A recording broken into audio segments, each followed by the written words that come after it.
Ceea ce ne unește și ne forjează echipa este pasiunea. Acea scânteie din ochi sau exuberanță spontană generată de senzația lucrului bine făcut, de bucuria și recunoștința oamenilor pe care îi ajutăm.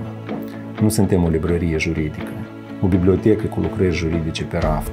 Suntem, de fapt, o fabrică în continuă funcțiune, unde se generează idei și se produc soluții practice.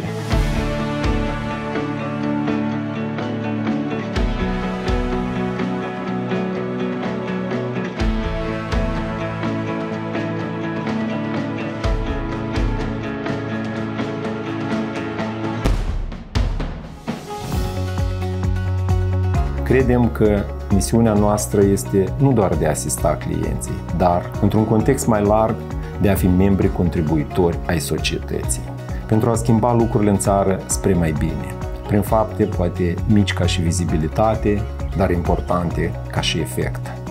Evoluând personal și ajutând pe alții, încercând să facem lumea mai bună și țara mai prosperă, poate sună ambițios, dar viața este dată o singură dată, deci țintim sus.